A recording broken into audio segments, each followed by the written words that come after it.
Hello, just checking that everyone can hear me. Okay, good morning. Hello, welcome to the webinar where we discuss and look at the shifting business landscape and some latest developments in Cambodia post COVID-19, with a special focus on the use of arbitration as a method for resolving cross-border trade disputes. My name is Kooi Thong, DFDL Cambodia's co-head of Banking and Finance Practice Group. I'm joined today by Alex Larkin, Senior Consultant of DFDL's Corporate and Commercial Practice Group, and Danna Er, partner of Eldan Law, a Singapore-based full-service law firm with a focus on international disputes and infrastructure. Thank you for taking the time to join us today. We're very happy to see that we received over 200 registrations for the webinar today from different parts of the world and from various business sectors. Thank you. Just a few housekeeping matters before we start. There is a Q&A facility on the right of your screen, so for you to ask questions anytime. We'll go through them and do our best to answer the questions during the webinar. Otherwise, we'll try to come back to you after the webinar by email if you're short on time. And since we're coming to you from different locations, do bear with us if the sound isn't what you're used to.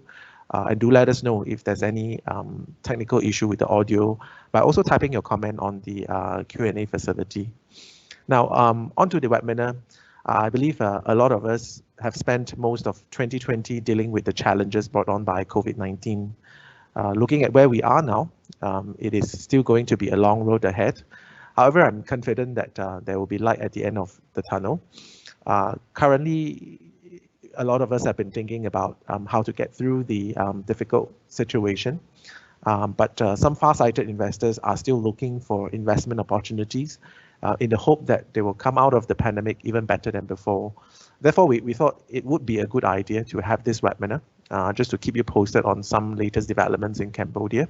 Also, as arbitration is increasingly popular as a way of resolving disputes in the commercial context, it will be useful to understand how arbitration works and what are the issues to watch out for, both from the local Cambodian perspective and the regional perspective. So the webinar will be divided into several parts. I will first provide an overview of the general investment framework and some new developments in Cambodia. After that, Alex will walk us through some labor regulations updates in Cambodia. And finally, Danna and Alex will discuss the use of arbitration as a dispute resolution mechanism from both regional and local perspectives. After the presentation, we will have about 30 minutes for the Q&A session. So now let us move on to the presentations. In the first presentation, I will highlight some of the latest developments that have taken place in Cambodia recently. However, given the time allocated for the presentation, this is by no means comprehensive, but what we are going to mention hopefully will be relevant for your for your businesses or your potential investments in Cambodia. For the benefit of those who are still new to Cambodia, I will provide a general overview of the country and some practical considerations for those who are considering investing in Cambodia. Before I begin, the next slide, please. Let me give you a brief introduction about DFDL. DFDL specializes in regional legal, tax, and investment advisory expertise, focusing on South and Southeast Asia. Currently, we operate in 9 countries, and we have 13 offices. Essentially, we have presence in the entire ASEAN region, except Malaysia and Brunei for now. And additionally, we also have an office in Bangladesh. In Cambodia, we work in commercial cooperation with our local counsel, Sarin and Associates. Next slide, please. Now, let's just take a look at some details and data about Cambodia. Cambodia currently has about 16 million population. The median age in Cambodia is about 25 or 26 years of age. So it has a large number of young population. In the past decade, the GDP growth rates typically stand between 6 to 7.5%, and the GDP for 2019 stood at 27.09 billion.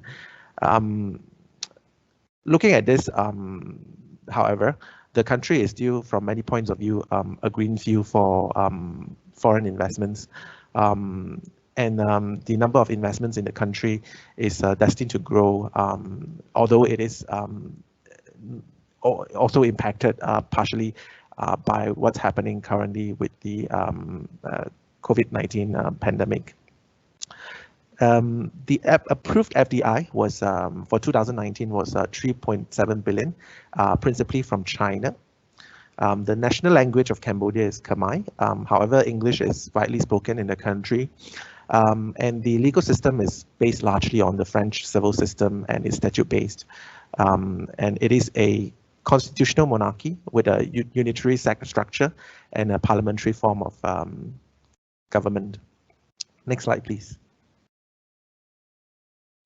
Now, what makes Cambodia an attractive destination for investments?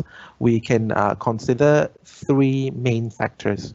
One is that Cambodia offers diversification of your investment in the region. So we know that a lot of attention has been given to countries like Thailand and Vietnam currently. And Cambodia is very strategically located right in the center of ASEAN, which makes it very easily accessible from different regions. So think of Cambodia as a destination for you to diversify, whether whether it's within the region or beyond. And for export businesses, one advantage that that Cambodia has is that it has a deep seaport in Sihanouk View, so that will facilitate the logistics process for exports businesses. Secondly, Cambodia saw very rapid development over the last 20 years, and as a result of that, there is a growing middle class, and very rapid urbanization is taking place in the country. So this creates many optimal business opportunities in the country. And thirdly, it's also the strong growth that the country experienced over the past decade. Looking at the GDP growth, like what I mentioned earlier, over the past 10 years or so. So these are the factors that investors could look at if you are considering an investment in Cambodia. The next slide, please. So, like I mentioned, China is Cambodia's largest foreign investor. So it takes up about 41% of the FDI inflow by country, followed by Korea, Singapore, Japan, Thailand, Vietnam, Malaysia, UK, Canada, and the rest. So there is a lot of, in the past few years, there has been a lot of heavy investments from China. I think Cambodia has been one of the beneficiaries of the One Belt, One Road initiative from China. Next slide, please. Now, this is an index, ease of doing business index developed by the economists in Europe. So it ranks countries in terms of how easy is it to do business. And currently, Cambodia overall ranks 144 out of 190 countries. It is categorized as it's categorized as in a group of it is in a category of medium, I think above under average, easy and very easy. If you look at this index, what is notable is the ease of getting credit. It ranks 25th in terms of getting credit. I think that's attributable to the fact that there's very little capital control in the country, and offshore funding and offshore financing is often possible. I think that explains why it stands out. However, I think what some other areas which require improvements include enforcing contracts, where it ranks 182, and I think resolving insolvency is slightly better at 82. So Alex and Danna will speak a bit more on the use of arbitration and how arbitration can address some of these concerns. The next slide, please. So just to recap what we have discussed. So if we look at Cambodia, what is attractive really is the fact that there are very few foreign owner restrictions. So it is rather open and it welcomes competition. So there's generally no restriction for foreigners to own a company, with the exception of land or land-related entities. And in the recent years, we see a lot of standard laws being adopted, and the country is very quickly catching up in the regulatory space, and to make sure that it is the regulatory framework is in line with the international expectations. It has a very favorable tax incentives. So later on, we'll speak a bit more on the Qualified Investment Project Scheme, and also there are still a lot of lands that have potential natural resources, and we spoke earlier about the population being relatively young and with strong language skills. And finally, it should also be noted that Cambodia is a dollarized economy. USD is widely used, and commercial contracts can quite often be concluded in a foreign currency. I think speaking of the challenges, some of that we will touch on later. I think one thing that stands out, which represent a lot of investors' concern, is the transparency of the legal framework and the court system. But there have been a lot of recent efforts to address this, and we will see improvements over time. And also, there is a risk of over-reliance on certain trading partners, especially China. And traditionally, EU is also one of Cambodia's main trading partners. So with the recent withdrawal of EBA, so this will bring on some impact, something that we will speak a bit more later. Next slide, please. So I'll highlight 4 recent developments that have taken place in Cambodia.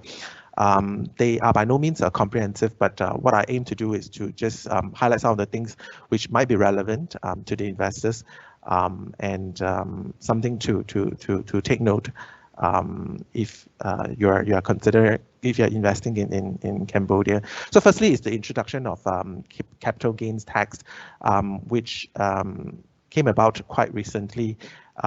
It was the prakas on capital gains tax was signed 1st April 2020, and the latest is that it will be implemented with effect from next year.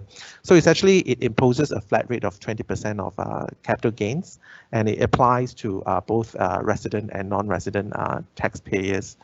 Currently, how the prakas is drafted, it places a lot of emphasis on the transfer of immovable property, but we need to note that the capital gains tax applies equally to other things like shares, securities, bonds, and also foreign currency. So this will potentially have very broad implications to the businesses and investors in Cambodia. However, I must say that I'm not a tax expert, so I can't speak further on this subject. We are going to have a separate webinar for this Friday, so do check out the details on our website.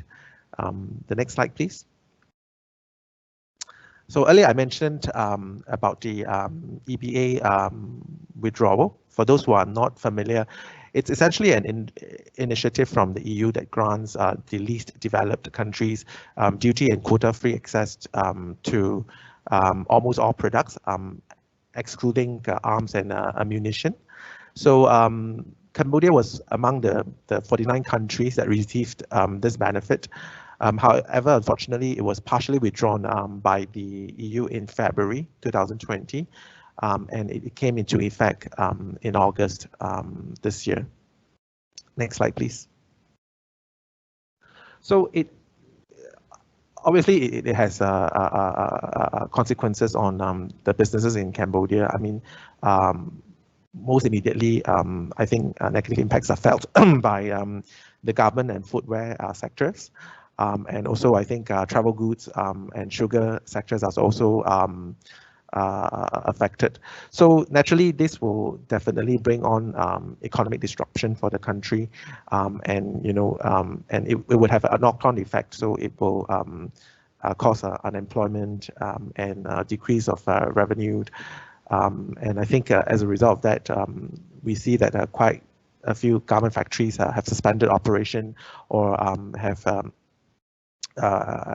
already been closed. So this is definitely a concern to investors.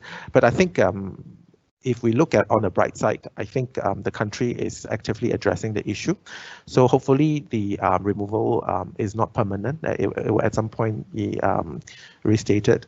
And I think on the side, the country is also active in having free trade agreements with quite a number of countries, trying to diversify its sources of business. So I think recently we saw that there are discussions on the FTAs with China and Korea. So I think going forward, we expect that the countries will put in effort to open doors for opportunities with other countries. Next slide, please.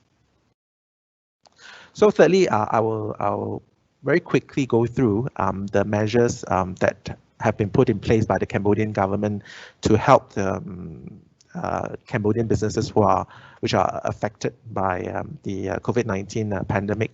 So essentially, there have been subsidies given to workers. So and also some quite a number of tax incentives, especially the minimum tax exemption provided to airlines entities. And there are also some tax holidays to factories affected. And also the government has also extended quite a few working capital loans or concessional loans through the credit guarantee fund that was set in place very recently. I think some of these Alex will speak a bit further on the labor from the labor perspectives in his presentation. Next slide, please. And finally, I think, like what I mentioned earlier, in the on the regulatory front, there have been a lot of efforts to adopt new standard laws and implement regulations to make the regulatory framework more comprehensive and more complete. So notably, the trust law was passed last year, and we expect the implementing regulations will be published quite soon as well. And we also saw the e-commerce law and consumer protection law being rolled out, and for a while there have been discussions on the draft PPP law, which will replace the existing concession law that are currently being used in the country. So I won't touch on these regulations one by one. It will be a topic for another webinar. But what I would like to highlight is the fact that we see very rapid development in the regulatory framework. Hopefully, that would mean doing business in Cambodia will be even more efficient and will be easier going forward, as facilitated by these new laws. Next slide, please. Now, I'm aware that the registrations for the webinar today, there are a mix of those who are already in Cambodia and those who are new. So I will spend a few minutes just very quickly run through what are the considerations that you need to take note if you are considering investments in Cambodia. So I'll run through very quickly, give you a very quick introduction of the regulatory authorities that you need to know if you are looking at setting up a company or having a branch in the country. So the main agency that deals with corporate registration is the Ministry of Commerce. And it basically handles the registration process, and they take charge in issuing various corporate documents. Additionally, you will also need to make some registration with the GDT, which is the tax authority in Cambodia, when you set up a new company. So and also if you are having employees, whether local or foreign, then you will need to make sure that the registration with the Ministry of Labour and NSSF, National Social Security Fund. So you need to make sure that the relevant registration with these agencies are properly done for the employees. Next slide, please. So in this slide, it's basically a list of registrations and a list of certificates that you probably need. So the most common one would be the incorporation certificate from the MOC, the patent tax certificate, which needs to be renewed annually, the VAT certificate, labor registration, work permits, and social security registration. Some of these are one-off, some of these are annually renewed. Next slide, please. And for those who are in tourism business, you need to have a tourism license. And if you have offices or business premise, then you need to think about whether the requirement to obtain a location permit applies to you. And for those operating at casinos, there's a casino license required. Hygiene certificate, especially for those running F&Bs. Signage and advertisements would also require local license. Next, please. So restaurant license, resort license, more for those who are running F&B business. And if you are investing in Cambodia, think about whether you qualify as a QIP, Qualified Investment Project Scheme. So we will speak a bit further on that later. Next slide, please. So a QIP, basically it's a scheme developed under the investment law. And basically with that status, there are some incentives and concessions to investors or projects that meet the requirements.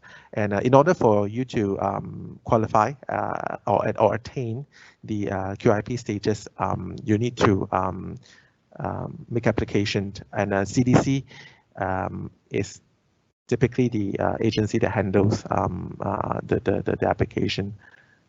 Next slide, please. So most projects would be eligible for QIPs. However, there is a negative list which sets out those investments which cannot be granted QIP status. On this note, if you would like to get more information or get a negative list, you can go onto our website and download the latest Cambodia investment guide. So in that guide, there will be further information, and the negative list is also appended in the guide. So do check out the guide when you have time. So the incentives that we spoke about include holiday from tax, exemption on import duties, and special depreciation allowance. The application process typically take about 2 to 3 months, and what it will result in is that once approved, you'll be given a final registration certificate, and annually you will need to apply and obtain a compliance certificate. This is done annually. Next slide, please. Okay, I think we can skip this one. Next one. So here is just a list of incentives that a QIP status company or project will receive. Next slide. Okay, finally, I think just to sum up, I think for potential investors, these are some of the pointers that we would like to highlight. Firstly, consider whether you need a local partner. Generally, there is no need to have a local partner in your business, at least for the legal purposes, and think about whether there is any minimum amount of capital required. You have to see it from the legal perspective. For example, if for financial institutions, there is a minimum capital amount imposed, and also in addition to that, you need to think about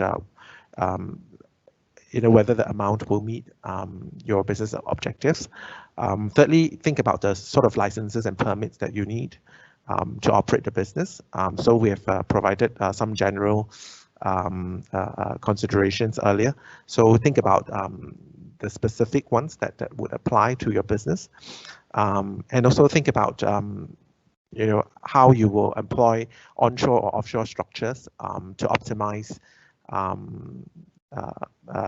your investment, whether it's from a business perspective or even from a tax perspective. And finally,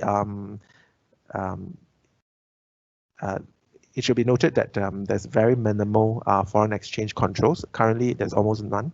So inflow and outflow of capital can be done without restrictions, and the transfer of USD into the country or out of the country, they're typically done quite easily. So I think that that's one advantage that Cambodia is able to offer. So that sums up my presentation. We'll leave questions to later, but for now I will pass the session on to Alex, who will speak a bit more on the labor regulation updates. Thank you. Thank you, Kooi Thong, and thank you everyone for joining us this morning. Let me just start by saying, why are we discussing labor? Well, I think that in the context of the pandemic situation and the withdrawal or partial withdrawal of everything but arms trade preferences, the labor situation can be considered as a sort of an indicator of how the economy is doing and how it's done this calendar year. So that's why we want to highlight labor. When the pandemic started to really spread, we saw a massive influx of inquiries from clients about labor restructuring, mainly in the tourism sector and to a lesser extent, but still a significant extent in the garment manufacturing sector, and then some other minor inquiries. But so back in March, April, and May, we were flooded with inquiries from clients about what do we do? We can't pay the workforce, or we need to reduce the workforce. We need to do something. So that's why it's relevant to this, what's gone on in the world and in every jurisdiction this year. So talking about labor in Cambodia. So as a result of the COVID-19 situation, our employers in Cambodia have experienced increased, substantially in some cases, operational and financial difficulties. Coupled with the impact of the partial withdrawal or withdrawal from the everything but arms, as Kooi Thong mentioned, this has led to serious downturns in some of the key pillars of the Cambodian economy, which are tourism, real estate development, and garment and footwear and related manufacturing. Those are some key economic areas that have been very negatively impacted. In an effort to mitigate the damage done or the difficulties encountered, the government here has initiated a number of actions to try to ease the pain on the business and on employees. Kooi Thong mentioned some of those, and I'll talk about them a bit more in a bit. But where additional action is needed by employers, so they have these various initiatives by the government, but where employers need to do more because of their economic situation, I'll be discussing labor restructuring options that are available to employers in Cambodia on some future slides. So, and I'll also, as we all know, I think by now there was earlier in the year a rather rapid shift to from the office environment or workplace to a work from home arrangement, and that has given rise to a number of concerns or challenges to employers and even employees. More recently, on the bright side, I think at least what we've seen here, and I think in other jurisdictions, is that a gradual returning from work from home to working in the workplace. Next slide, please. So now I'll discuss some of these government initiatives. Yeah, thank you. Suspension of employment contracts. So the Ministry of Labor and Vocational Training issued guidelines on the process for suspending employment contracts and for suspended employees in certain sectors, again, garment manufacturing and certain parts of the tourism sector, on how to receive partial subsidies from the government. And there's a related requirement that in order for that to happen, the employers during the suspension period have to provide a subsidy as well, or a partial salary to the employees. So the government, the Ministry of Labor issued those guidelines on suspension of employment contracts, temporary suspension. Also, the government suspended, for again, those particular sectors, the requirement to pay monthly contributions to the Social Security Fund. The benefits for employees under the fund still continued during that suspension period, but the obligation to make the contribution payments was suspended. And delay of seniority payments is another one. In Cambodia, there's a benefit available to employees known as seniority pay. Basically, it's every 6 months, the employer must pay each employee a certain amount of additional pay beyond their salary and regular benefits. That occurs twice a year, but those payments, and there's a back pay portion and a current portion. I don't need to get into the details of that, but those payments have been suspended or delayed. The obligation to make the payments have been delayed until 2021. That's optional. Some employers choose to continue to make those payments even during this calendar year. Many employers have decided to take advantage of the right to delay those payments until next year. Next slide, please. Round 5. So we're not mentioning every single initiative here because there's too many of them for this morning's presentation. Many of them are specifically tax related, and we're not focusing on tax this morning. But what we have recently is round 5 of the government initiatives to mitigate the impacts of COVID-19 on businesses and workers. So among the round 5 initiatives are a continuation of the subsidies paid to suspended workers, again, in the garment and tourism sectors, and some extension of monthly tax exemptions, which have been provided to certain entities within the tourism sector, hotels, guest houses, restaurants, etc., in certain areas of the country, not everywhere in the country, but in certain parts of the country, the tourism sort of hotspots. And a minimum tax exemption, which has been provided to airlines, which have been also very, very hardly hit, very severely hit by economically all over the world. So each of these have been extended further. However, it's important to note that this further extension is only to the end of September, this current calendar month. I'm not aware, it may happen any moment, but I'm not aware of any further extension beyond September on these initiatives, but let's wait and see what happens over the coming days. Next slide, please. In addition to all of that, maybe not directly related to COVID, but efforts to sort of help the economy get moving, get investment continuing, or foreign investment in particular, but also domestic investment to get it moving. The government just last month, the Ministry of Labor again issued a prakas, a regulation concerning what we call the quota. Normally under the law, there's a cap of employer is not supposed to have more than 10% of their workforce being foreign. Through this recent practice, there's a mechanism in place now whereby employers, if they meet certain conditions, they can request to the ministry to exceed the 10% cap. And then it's up to the discretion of the Ministry of Labor to decide whether to grant those requests. So that's one initiative to try to help move investment along, help businesses that need foreign workers for whatever reason. Also in August, the government implemented a system for company-sponsored business travelers. So basically, as with most countries, there are some can be rather challenging restrictions on entering the country because of the COVID-19. COVID testing, insurance, whatever, there's some various requirements. But what they've done to help ease that for certain travelers is implemented a company-sponsored plan where the company, that under certain conditions, the company, employer, or the business can sponsor a traveler to come in and make it a little easier. The restrictions are still there, but a little easier to make it possible for these travelers to enter the country. Also, I think a very positive sign, schools reopened in September this month. They had been closed down since March, which, as everyone knows, creates all kinds of difficulties.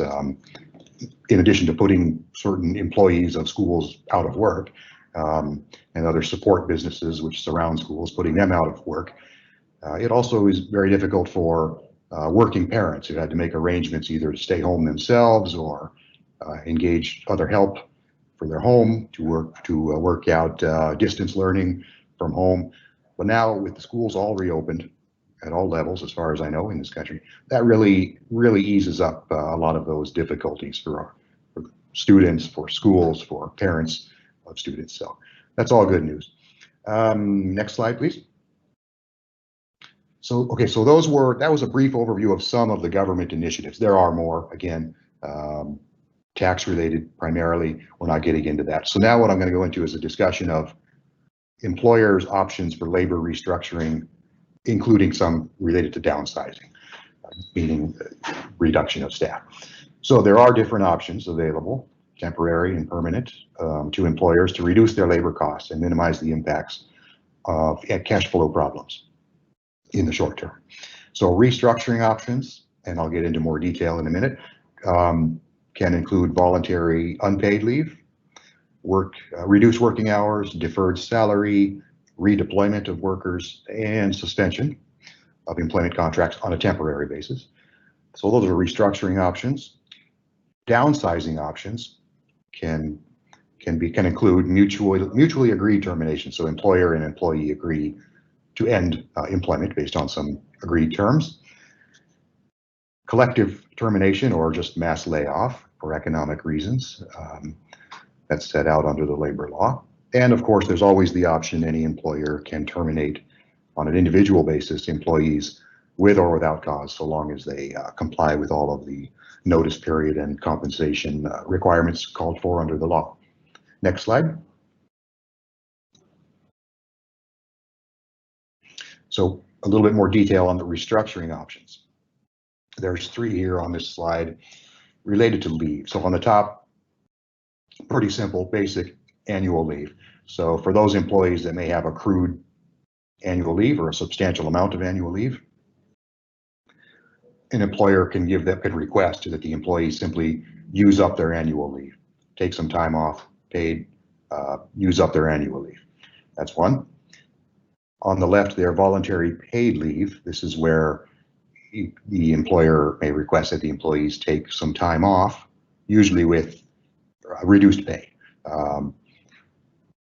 They want to keep the employees. They don't want to suspend them necessarily, don't want to terminate the relationship, but they don't have the work or the cash flow to have them working full time and getting paid full time, full salary. So voluntary paid leave for some temporary period of time, or over on the right, voluntary unpaid leave. So this is where maybe, again, if it's agreeable between employer and employee, employees are asked to just take some time off without pay, and maybe without benefits or with some reduced benefits for some period of time, while the company, the employer, regains its financial footing and then tries to improve cash flow to bring the employees back.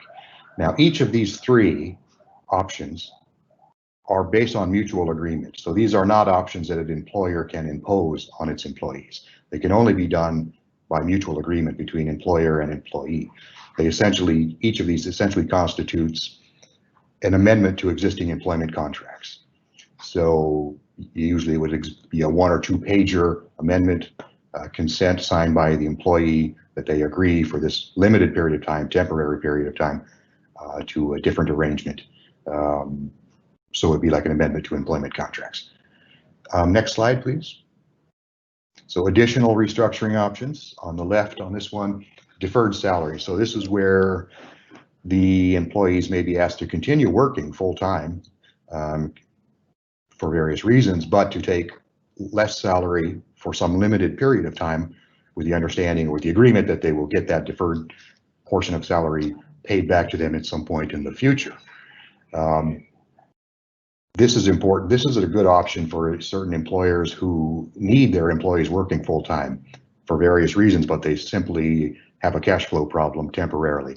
They don't want to lose the employees. And again, this often comes with conditions. So for example, the agreement may say, okay, we're going to defer 30% of your monthly salary, and then each month we're going to assess the financial performance of the company, perhaps the performance of the employee, and then based on that assessment ongoing, the company and the employee will have to mutually decide when to end the deferment, come back to normal salary, repay the portion of salary that had been deferred. On the right, we have reduced hours, reduced salary, reduced benefits on a pro rata basis. Again, this can just be, your full-time employees switch to part-time for some period of time.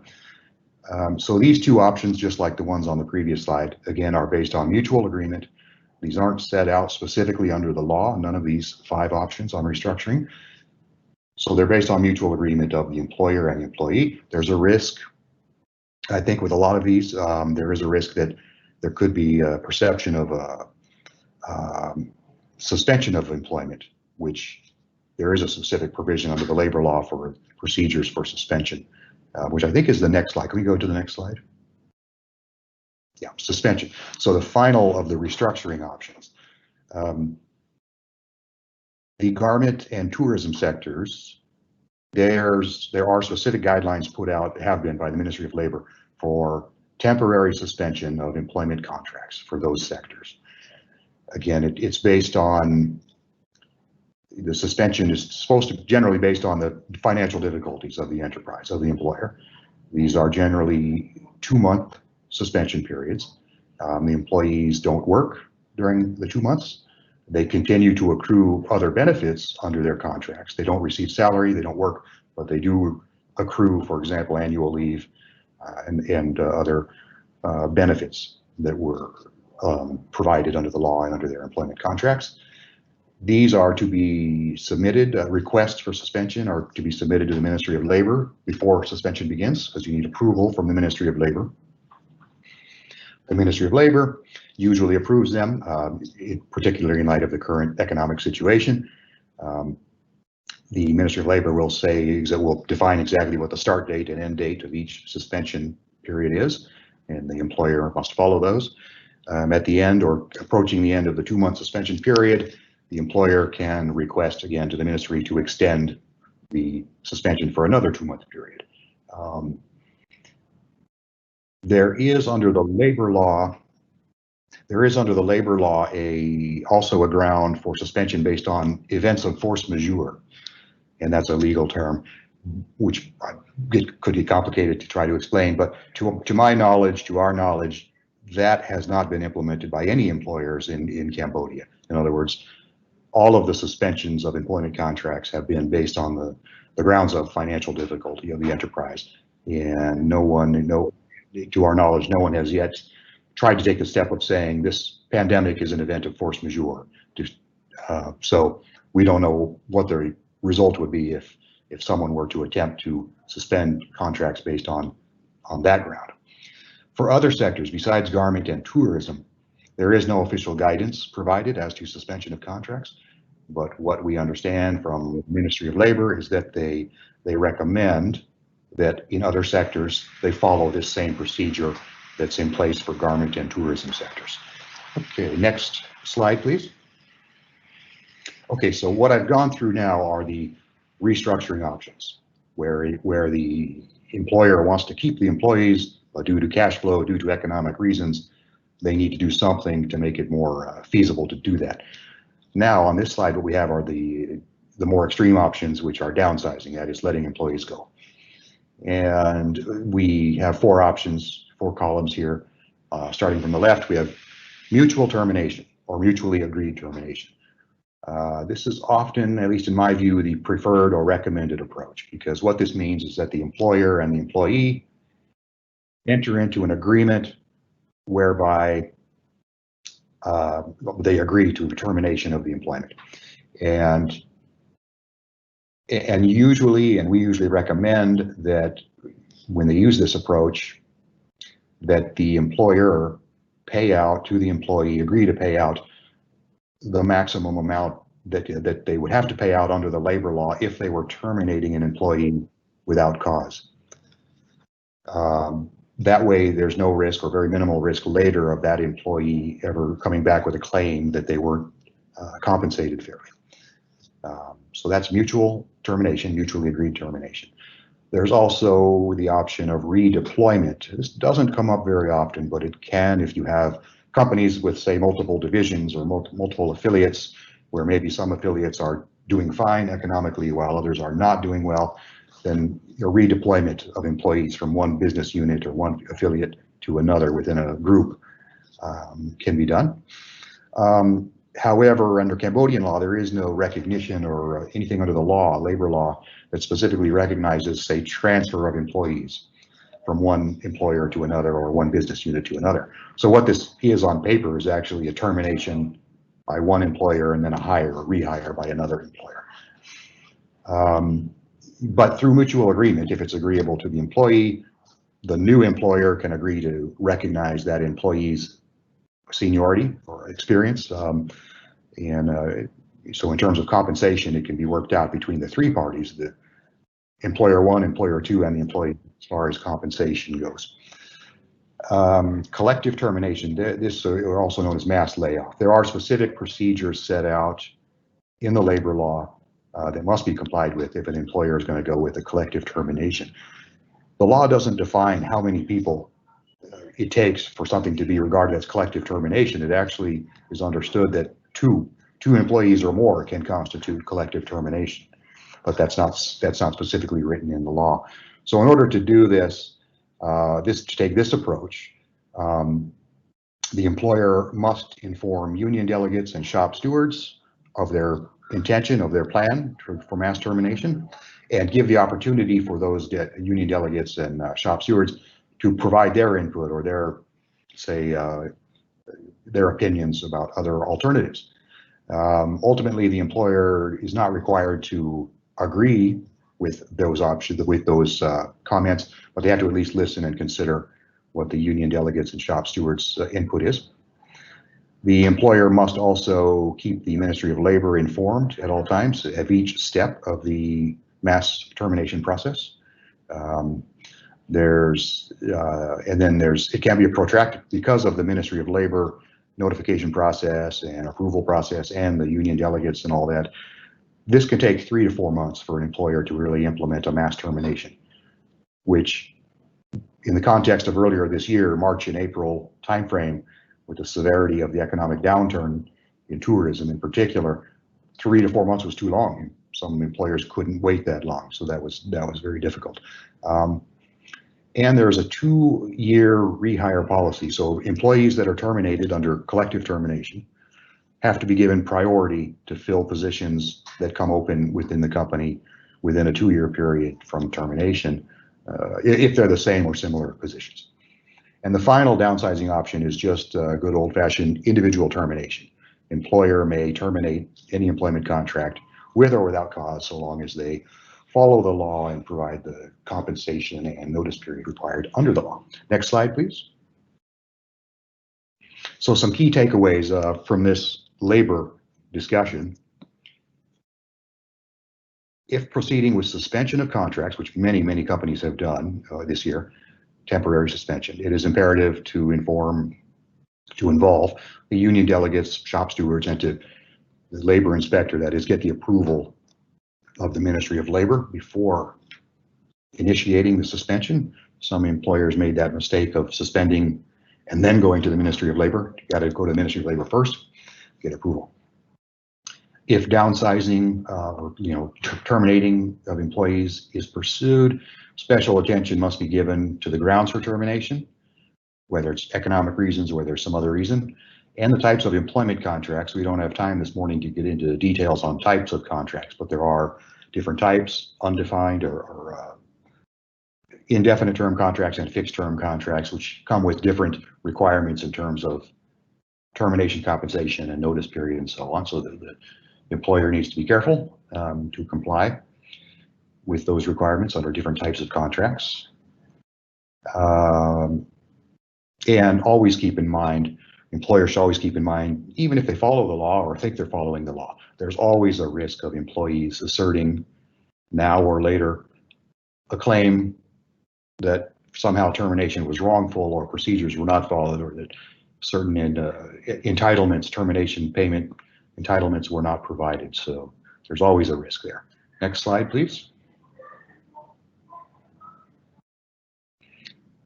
So I mentioned earlier work from home issues. So let's one more slide, please. Next slide. So many of us here, and I think all over the place, all over, shifted to a work from home arrangement earlier this year. And it's important for employers to remember, keep in mind that employers under the law have an obligation to ensure or guarantee the safety of the workplace wherever the workplace might be. So when employees are working from home or some other non-workplace location, the employer is responsible under the law for the safety of that workplace. So that's something to keep in mind. Data privacy risks come up when you're working remotely. Sharing data where, as opposed to simply in an office sharing data close by, if you're relying more on sending documents by various means electronically, there's a data privacy or hacking risks. Demand for better or more online services. Got to have good Wi-Fi, good internet, good bandwidth availability to make this work from home work well for everyone. There's been a rapid shift to more use of online platforms for meetings and seminars, using Teams, using Zoom, using Skype and other things. So that again, you need good internet, you need good bandwidth. And the risks associated with returning to the workplace. There actually is a risk. For example, if an employer had all their employees working from home for a few months and then decided they all need to come back to the workplace, that's great.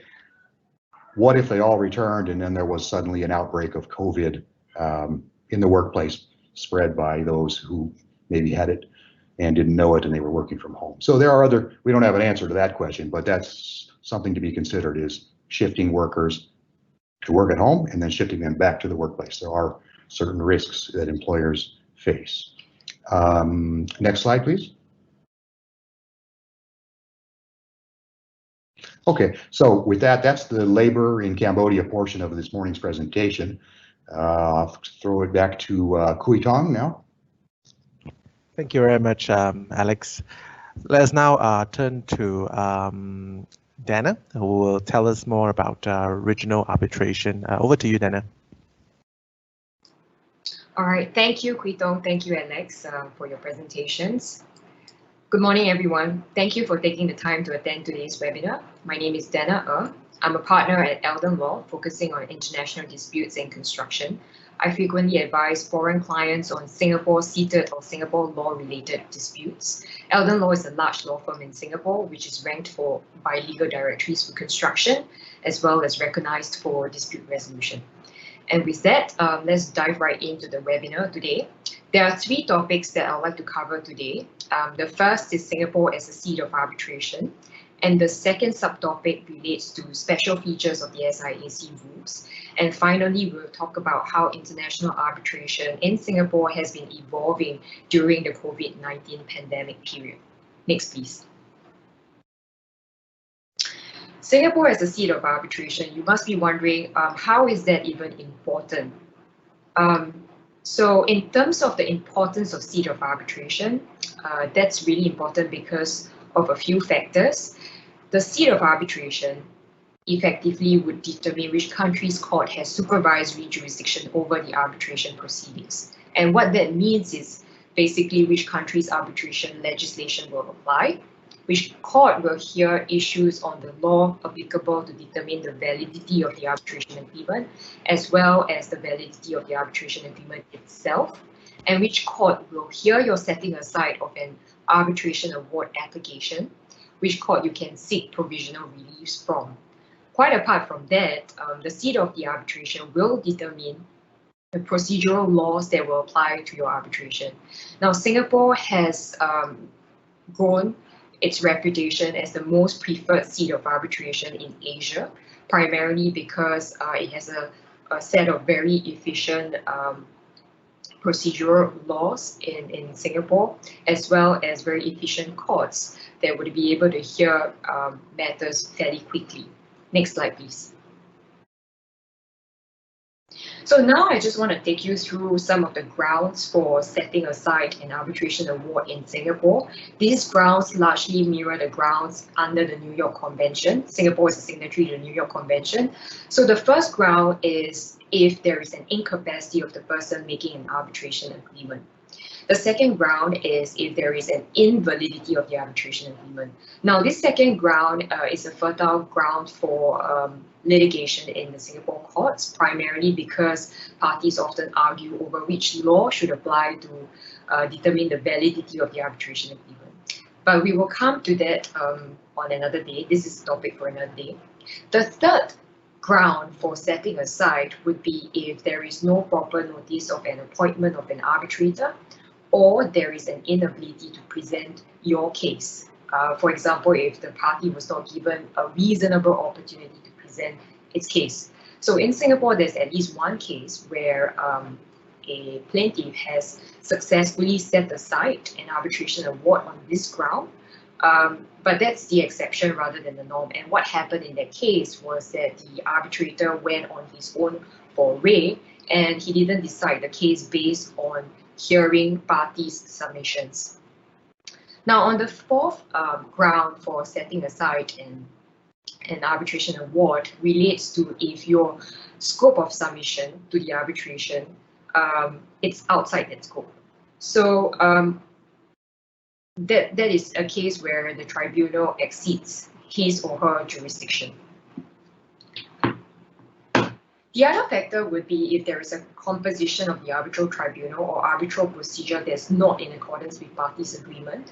And for example, if your arbitration agreement provides for only one arbitrator to hear your case, but for some reason, without following the arbitral procedure or the composition procedure, an institution goes ahead and appoint 3 arbitrators, then that could be a possible ground for setting aside your arbitration agreement.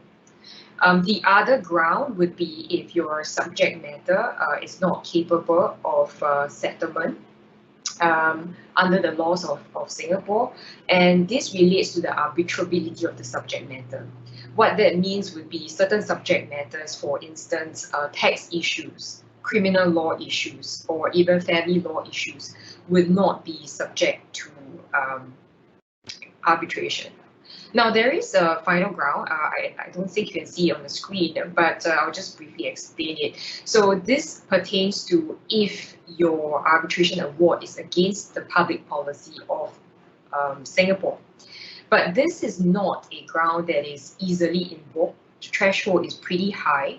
You will have to show that there's palpable and indisputable illegality. And what that means is that you have to show that there's obvious criminal conduct in that case.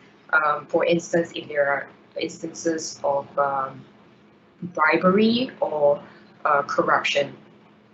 Now, turning to the last 2 points, you can also set aside an arbitration award on the ground that it was obtained or induced by fraud or corruption, or there is simply a breach of natural justice. The last 2 grounds kind of overlap with the grounds that have already been discussed above, but I think they are intended to be worded fairly broadly to encapsulate some of the other scenarios. Next slide, please. I now come to the grounds for refusal to enforce an arbitration award in Singapore. Now, once you have an arbitration award and you are seeking to have it enforced in Singapore, the process is usually mechanistic. That means that it is very likely that the court would enforce that unless you prove one or more of these grounds. And the grounds are similar to the grounds that we have already looked at for setting aside. But of course, there's one other ground, and you will see that in red on the screen. If you have an arbitration award that is not yet binding and is pending a setting aside application, then you could potentially argue that if this particular arbitration award shouldn't be enforced because it may be set aside. Next slide, please. So in terms of setting aside of the arbitration award, this is a process that has to be done within 3 months from receipt of the award. I had a foreign client a couple of months back that wanted to set aside an award more than 3 months after receiving receiving the arbitration award. But what happened was that for various reasons, we still went ahead with the setting aside application, and the court then found that the court actually does not have the power to extend time. So it's a very strict 3-month timeline. If you're out of time, then too bad, you can't set aside your arbitration award. The second point that I'd like to make about setting aside of arbitration award really is that the court's power in Singapore in terms of setting aside is really discretionary.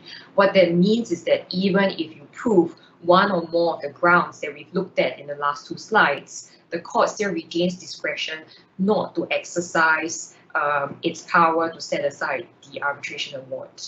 Because the court's view in terms of setting aside and refusal to enforce really is one of minimal curio intervention. What that means is to allow the arbitration award to obtain certainty in Singapore. So once you have an arbitration award, it's very hard to set it aside or to have it unenforced.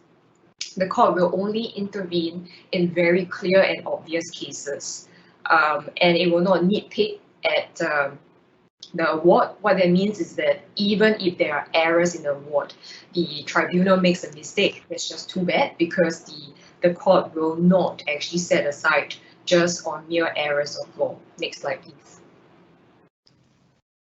I now come to the second subtopic for today, and that relates to some of the special features of the SIAC rules. The first feature that I'd like to highlight relates to emergency arbitration. Now, this is a process which allows a party to go to the SIAC prior to the constitution of the tribunal to seek urgent interim relief. So what will happen is that the institution will then appoint an emergency arbitrator to hear your provisional relief application. This EA decision is temporary, it's subject to review. What that means is that it will lapse if the tribunal is not constituted within 90 days of the EA's decision, and the EA's decision can be reconsidered, modified, or vacated once the tribunal is constituted, and it will not bind the tribunal once that tribunal is constituted. In terms of procedure, the application will have to state clearly what is the nature of the relief sought. For instance, are you seeking a freezing injunction, and you will have to state clearly the reasons for seeking such a relief, and you will have to put in a statement that you have tried to inform or provide the necessary notification of the application to other parties, or if not, you've taken steps in good faith to do that. So the purpose really is, you will see that is to allow a party to obtain a decision quickly. The benefit really is that you will be able to have full confidentiality of the matter, because without this process, you will have to seek interim relief from the courts instead. And what that means is that your matter is out in the open and your matter will be publicized. There's also a second advantage about this process, that is that there is a perceived neutrality of obtaining such interim reliefs from an emergency arbitrator as opposed to certain courts. For instance, if one of the parties shares the same nationality as the court in question. Next slide, please. So the process is very quick. You will see on the screen that once you have put in an application for emergency relief, you've submitted the necessary administrative and fees as well as deposit, then what will happen is that the SIAC president will proceed to appoint an emergency arbitrator within 1 day of receiving the application. And then within 2 days, the emergency arbitrator will then establish a procedural schedule. And within 14 days, the emergency arbitrator will give you your interim order. Next slide, please. The second feature that is unique about the SIAC rules really is an expedited procedure. You will see that this whole procedure can be applied for if you have an amount in dispute, an aggregated amount, meaning you include your claim and your counterclaim, that is under 6 million Singapore dollars, or if you have an agreement of the parties, or if your case is exceptionally urgent, you can apply for expedited procedure. This expedited procedure really is to facilitate the rendering of an award within 6 months from the date that the tribunal is constituted. Benefits, it's a very swift and time-saving process. There's significant reduction in arbitration and legal costs because typically an arbitration in Singapore would take about 1 to 2 years to end. And really, it's a simplified process for parties. Now, if you look on the right side of the screen, you will notice that the whole process is very lean. The registrar may abbreviate any timelines, for instance, for filing of pleadings or for challenging any arbitrators. And the tribunal may discuss with parties and determine whether the whole case should just be heard based on documentary evidence without any oral submissions. The case will be referred to one arbitrator, one sole arbitrator, unless, of course, the SIAC president decides that there should be more than one. As mentioned earlier, the final awards typically would take about 6 months from the date of constitution of the tribunal, unless it is extended by the registrar. In terms of the award that you'll receive under this procedure, the tribunal may state his or her award in summary form or none at all, only if it's agreed by the parties. Next slide, please.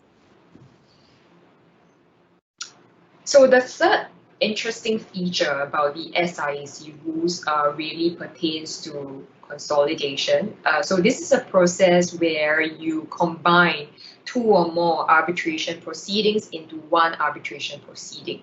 And you do that by either filing one notice of arbitration in respect of each arbitration agreement, and then you file a separate application for consolidation to consolidate all the different arbitration proceedings, or you file one single notice of arbitration in respect of all the arbitration agreements. Now, I personally have done a few filings of one single notice of arbitration in respect of all arbitration agreements. That is option B, because that's just more practical, especially when all the arbitration proceedings are at the same stage and nothing has commenced yet. Then it makes sense to just file one notice of arbitration.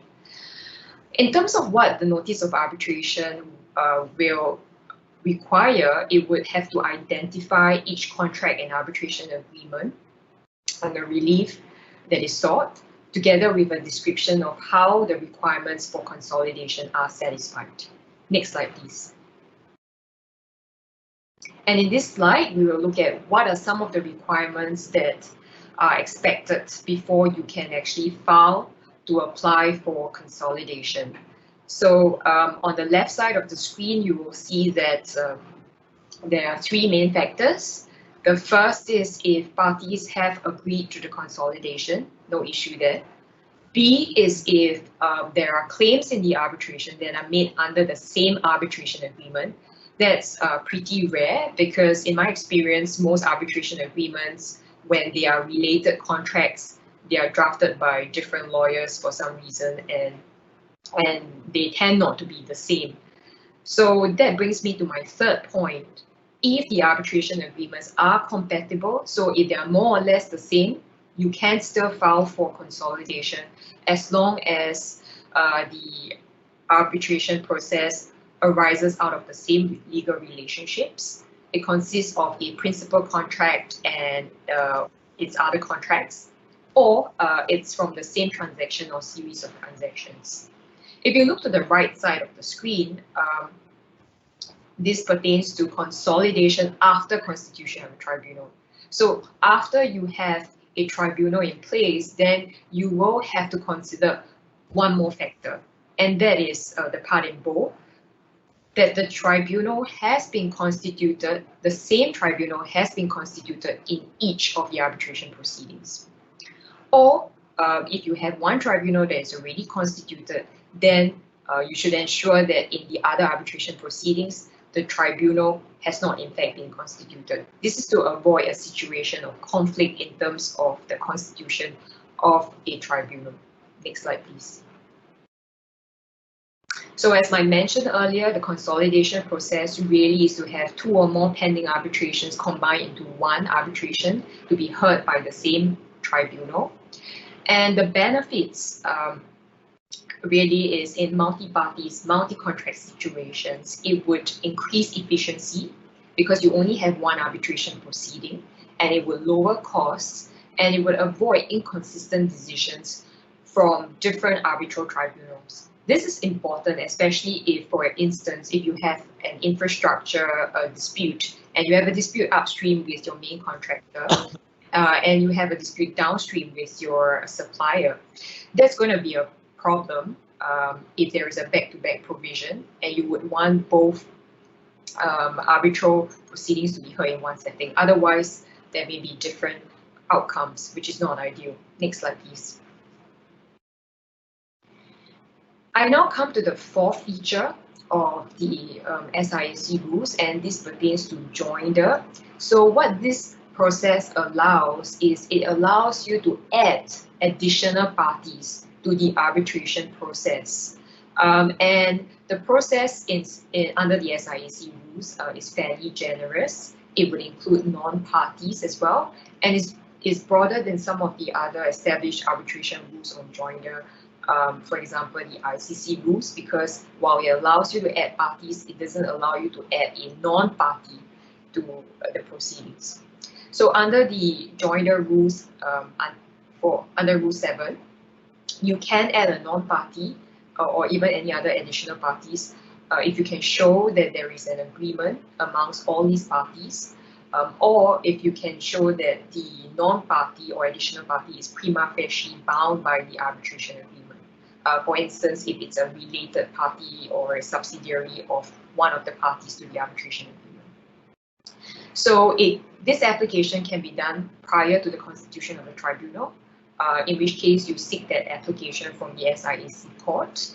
If it's after the constitution of the tribunal, naturally you would do it with the tribunal.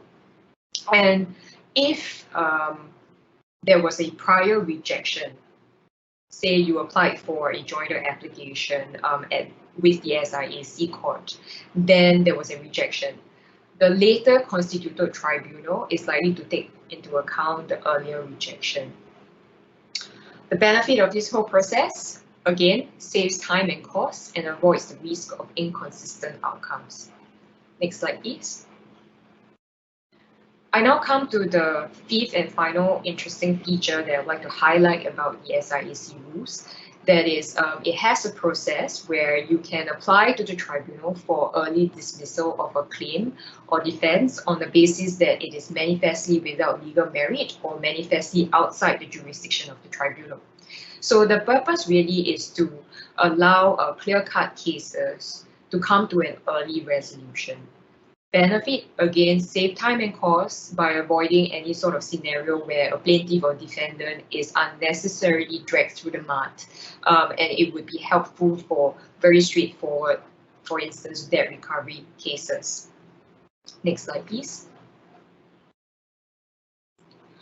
I now come to the third subtopic that I'll be dealing with for today, and that's how arbitration has been evolving during the COVID-19 pandemic.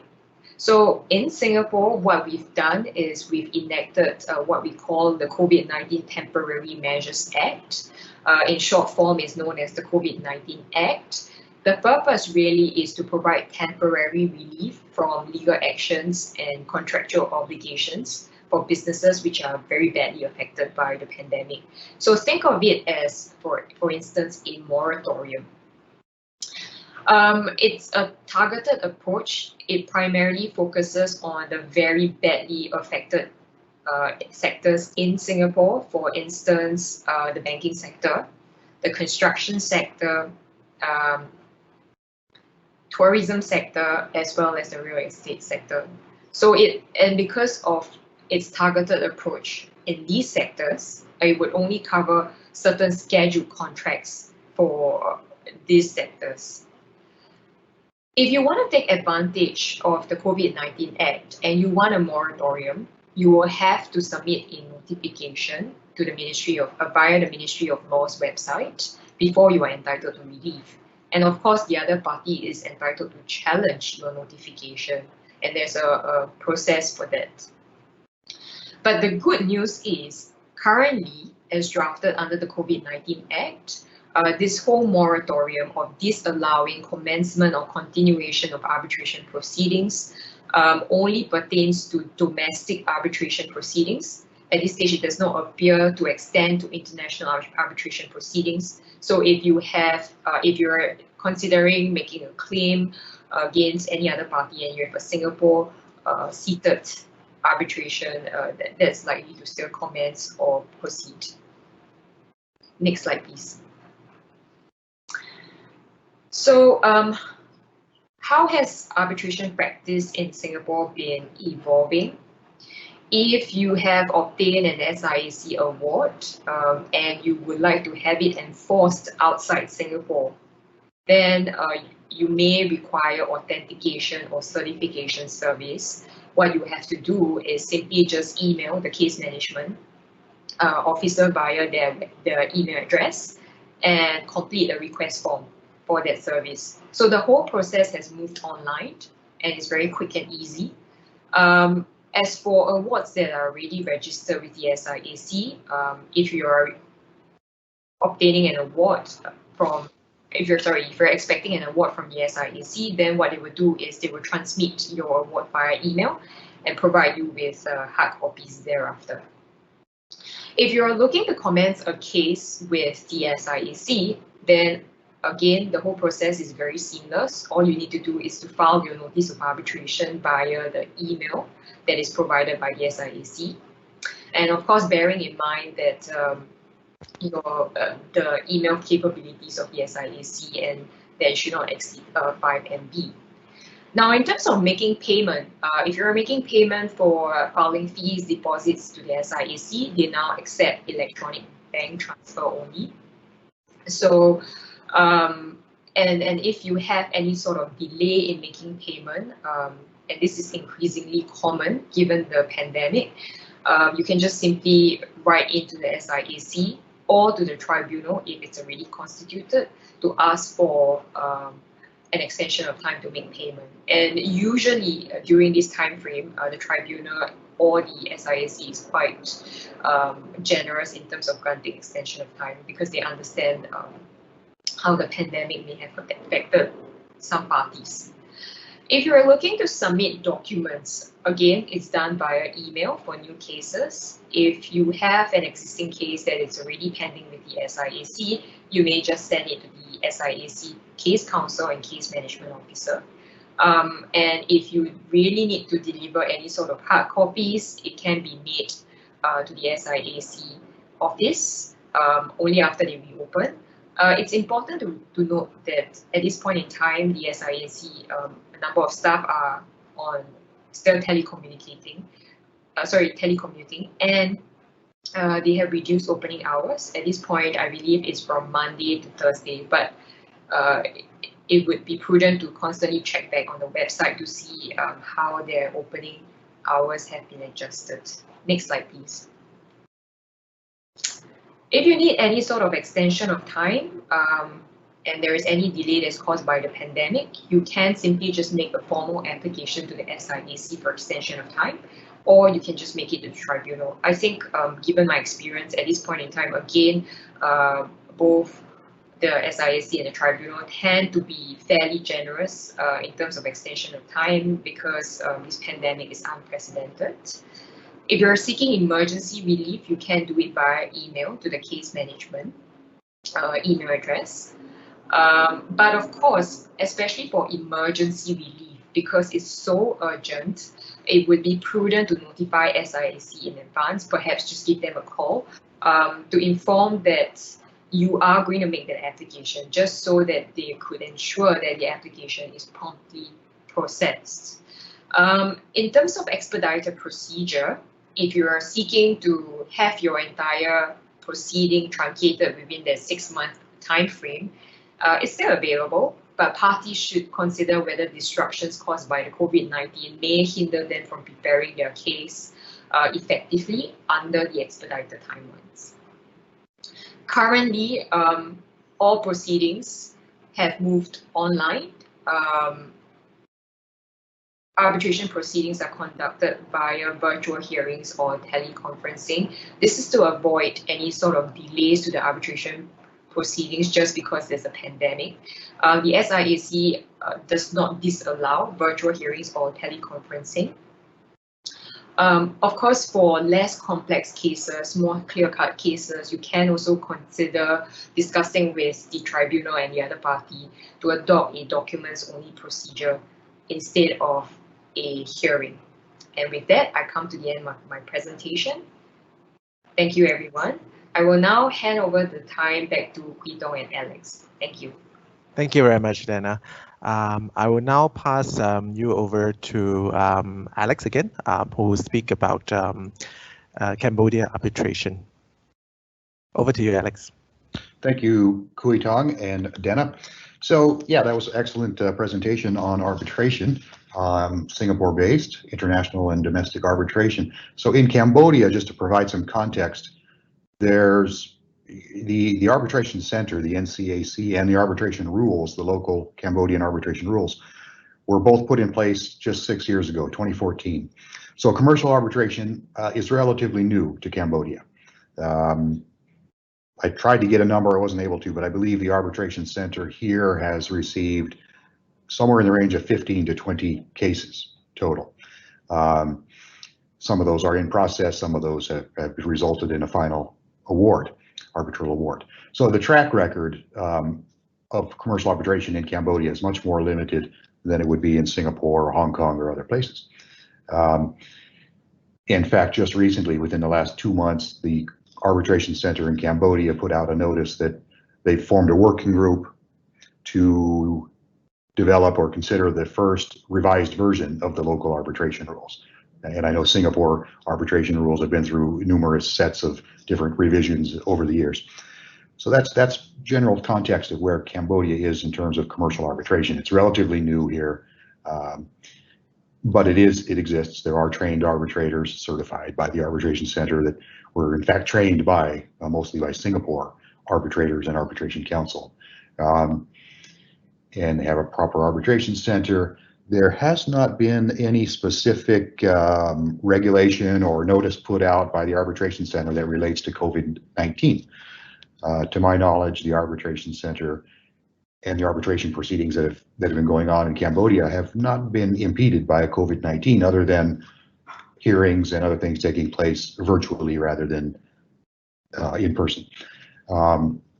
So what we've seen here in Cambodia this year, due to the economic situation that arises from COVID-19 and also from the everything but arms withdrawal, we've seen an increase this year in commercial disputes, particularly arising in the areas of construction delays and and debt collection, just good old-fashioned debt collection, debtors being unable or unwilling to repay certain debts.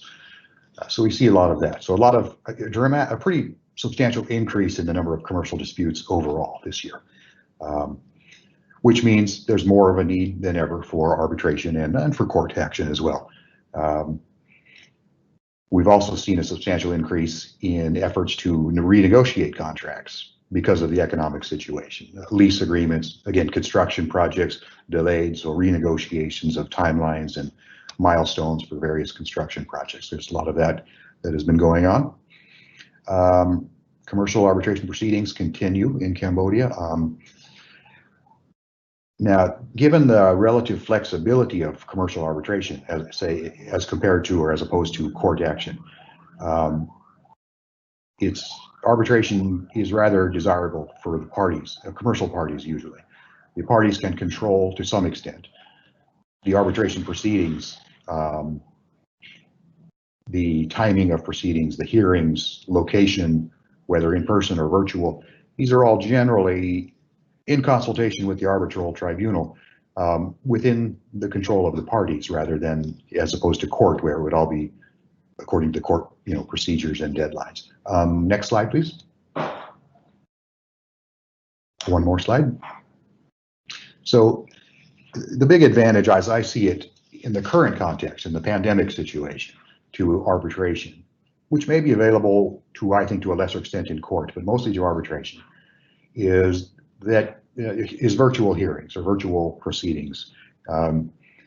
Under the rules, the Cambodia NCAC arbitration rules, I believe under the Singapore rules, and under most different sets of arbitration rules around the world, generally virtual hearings are permitted, meaning the parties don't need to be sitting in one room together with the arbitrator. They can be in different locations with the right IT support, and so the proceedings can go along whether there's a pandemic or not, whether there's a health issue or not. Documents only proceedings are usually permitted. Now that's up to the agreement of the parties.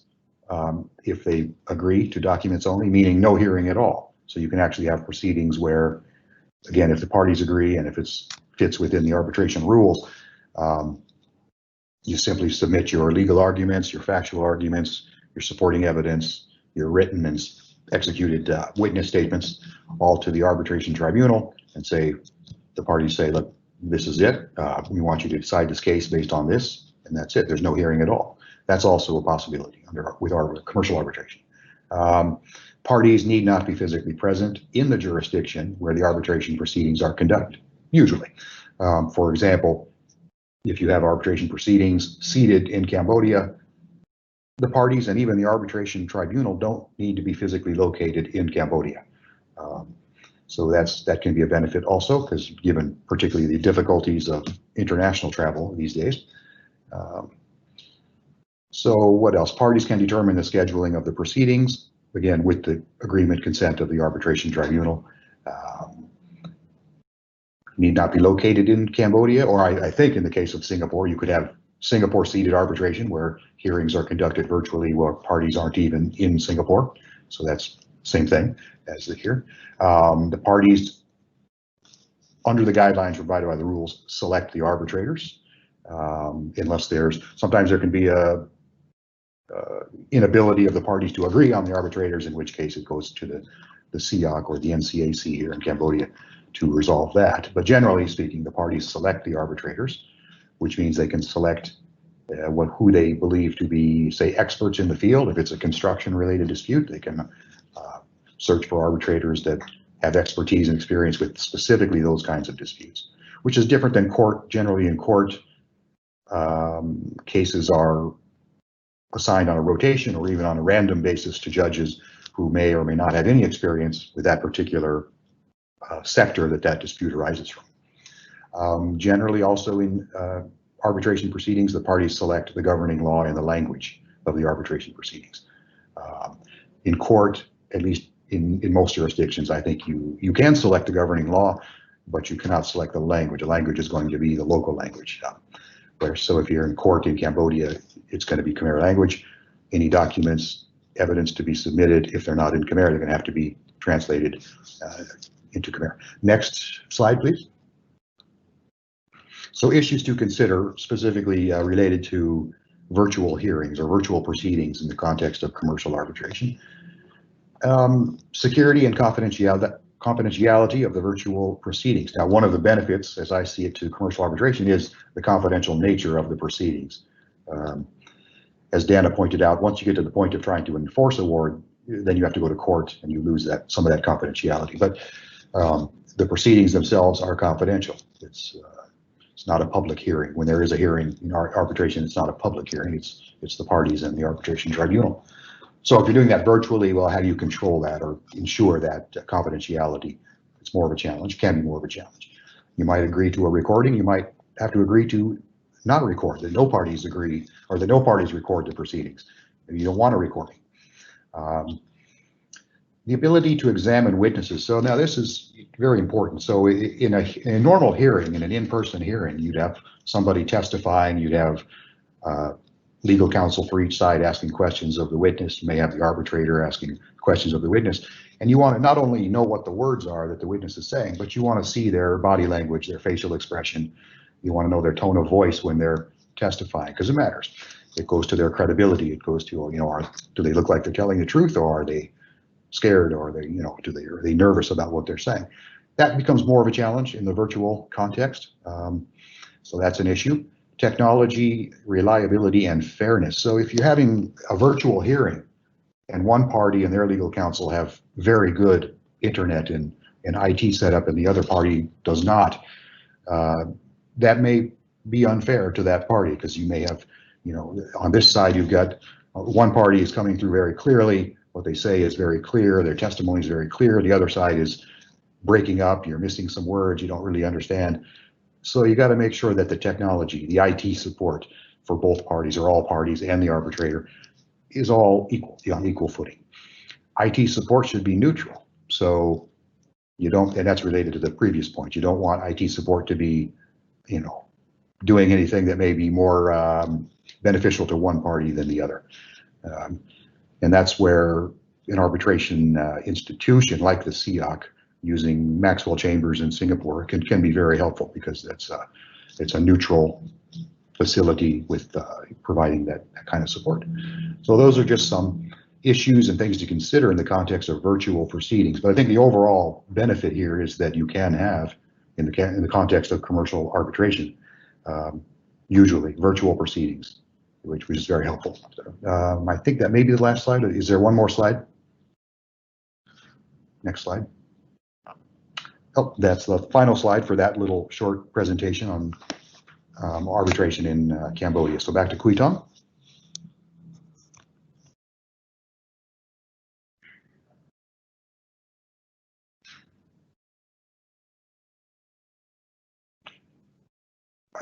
I don't hear you, Kooi Thong. All right, thank you, Alex. So now let's go over some of the questions that we received from the audience. I think we'll do this in sequence. I will try to answer the questions related to investment framework in Cambodia, and then we'll run through the labor-related questions, and then we'll allocate the rest of the time to arbitration-related questions. So on the Q&A, I see a question here. What is the potential business sector during and after COVID-19? To answer that question, traditionally, Cambodia is quite strong in tourism, agriculture, infrastructure development, and manufacturing as well.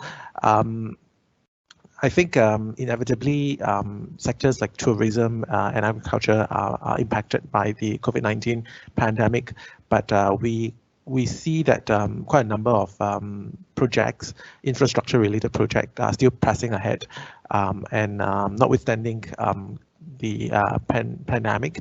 And what's on the rise also is the banking and finance sector. So I think the banks have been doing quite well over the last few years, and we see a rise in demand for e-payments and online payment services. So we expect that will grow in the next few years. So that's my response to the question. And then there's another question from Jason. In terms of offshore lending, can offshore banks do mortgage on Cambodia immovable asset on behalf of lenders, or do they need a local bank agent to do so?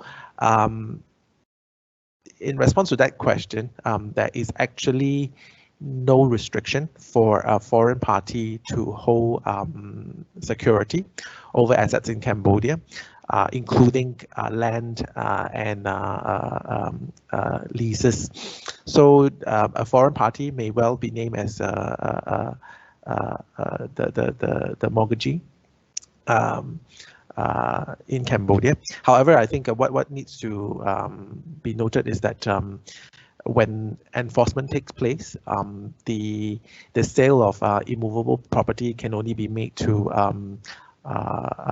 local parties in view of the land ownership restriction in place here in Cambodia. But otherwise, there is no restriction. Okay, so now let's look at some of the labor-related questions. So I think they're mostly for Alex. So firstly, what is the current trend in terms of layoffs of workers or workers returning to work? Alex? In Cambodia only, yeah. We saw and we advised clients pretty heavily back in March, April, and May on, unfortunately, mass layoffs and so on of employees. That trend has slowed down significantly since then. I guess partly because maybe many of those employees that had been laid off, there weren't more to lay off, but also I like to think optimistically in that the economy has turned a corner and is improving. So we see fewer, certainly, restructuring and fewer layoffs now. And it's, I would say since June, it's been decreasing each month in terms of number of inquiries we get from clients about those things. I think the tourism sector is and will be for some time in very bad shape. It's just too difficult to travel internationally, so that's going to take quite some time to recover. I believe we're seeing in the garment manufacturing sector, which is a very important part of the Cambodian economy, I believe we are seeing slightly an increase in orders coming from those larger, say, consumer economies that acquire garments that are manufactured in this country and other countries. So there is a slight improvement in terms of orders being placed with garment manufacturers. So that's good, and that's gradual. It's not happening very quickly, but it is happening slowly. Otherwise, that's about it, I think, for the current trend. We see again, we had the peak, March, April, and May was quite disturbing in terms of the number of labor restructuring and layoffs that was going on, but it's been decreasing month to month since then. It's a better mood overall here at this time. Okay, I see. So Alex, do you anticipate further government initiatives aimed at helping people who lost work due to the pandemic? Aimed at workers, but also maybe aimed at employers as well. Again, that's quite speculative. We don't have inside information on that, but I would suspect that there will be further extensions and continuations of some of the initiatives that are in place already. The ones that, as I mentioned in some earlier slides, that are set to end this month. I believe we'll see some further extensions in terms of some of the tax breaks, some of the subsidies to factory workers, and probably some of the delays in the seniority payments and Social Security Fund contributions. I would, again, it's speculation, I don't know, but I would suspect we'll see some of those continued for a longer duration of time as we go along. Yeah, I believe so too. From the employer's perspective, what are the risks to an employee if it tries to push through leave or salary deferment unilaterally without consent from the employee? Constructive dismissal. I mean, would this be one possibility? And if so, what are the remedies available? Yeah, that is risky. It's risky to do that. So some employers have done that. What it really is frankly, a breach of terms of the employment contract. If the employee has not agreed or has not consented to, say, a deferment of salary or reduction of working hours or something like that, if they have not agreed and it's simply imposed by the employer, yeah, that could be constructive termination. It could be breach of the employment contract terms. And even if it's coercion, if the employer is pushing the employees to agree to something that the employees don't really voluntarily want to agree to, that likewise can be the same problem for the employer. So what could the result be? The result could be claims brought by those employees for effectively wrongful termination or breach of the terms of the employment contract. That can be brought in the form of a complaint to the Ministry of Labor. It can be brought, if it's a collective situation, it could be brought to the, there's a labor arbitration council in Cambodia that hears collective labor disputes. By individual employees, it can also be brought directly to the court. So it can be in the form of an actual civil complaint in court against the employer. And ultimately, yeah, likely in those situations, the employer would be most likely regarded as termination, probably without cause, and therefore the employer would be required to pay all of the compensation under the labor law, plus damages in an amount to be determined, as would have to be proven and demonstrated by the employees, but yeah, some damages as well. So it could be quite adversely consequential for the employers.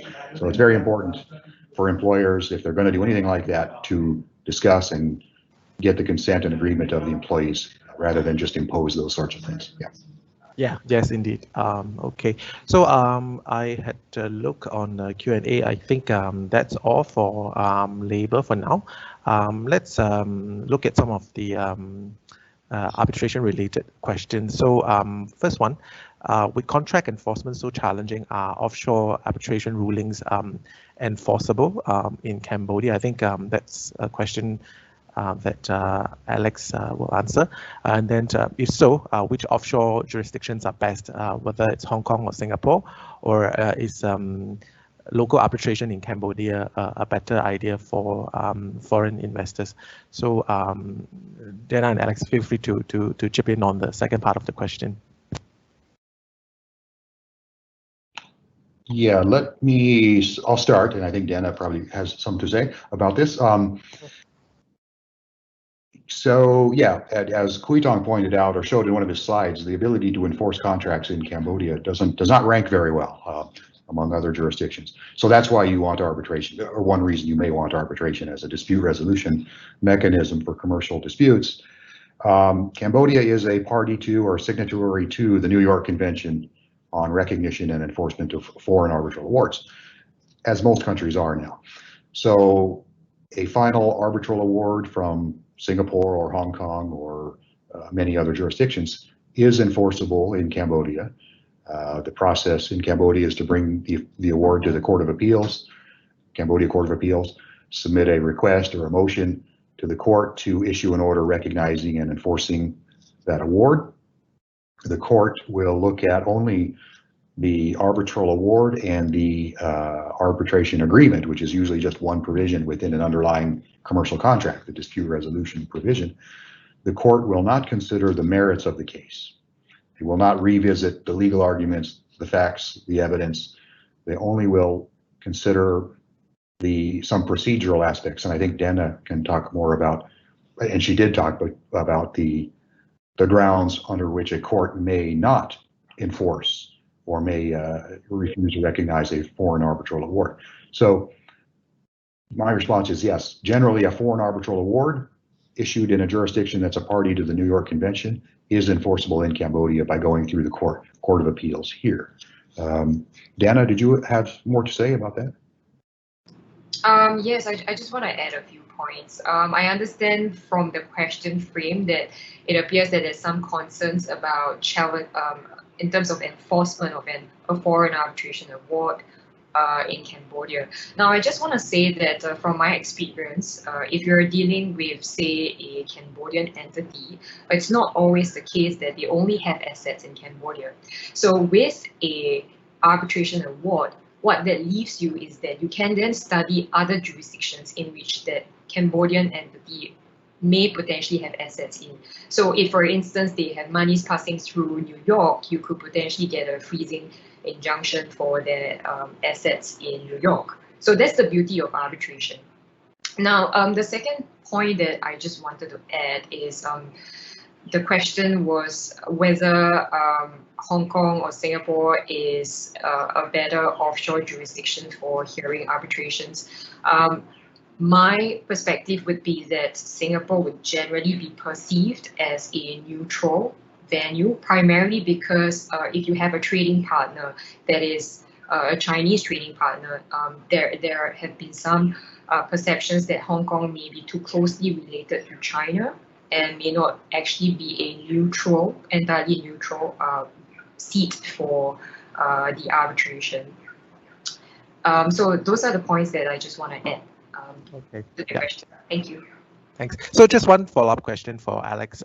So there was a question on whether local arbitration in Cambodia is better vis-a-vis offshore arbitration for foreign investors. I mean, could knowledge on of the local law be a factor to consider when selecting whether local arbitration or offshore arbitration is a better forum for dispute resolution?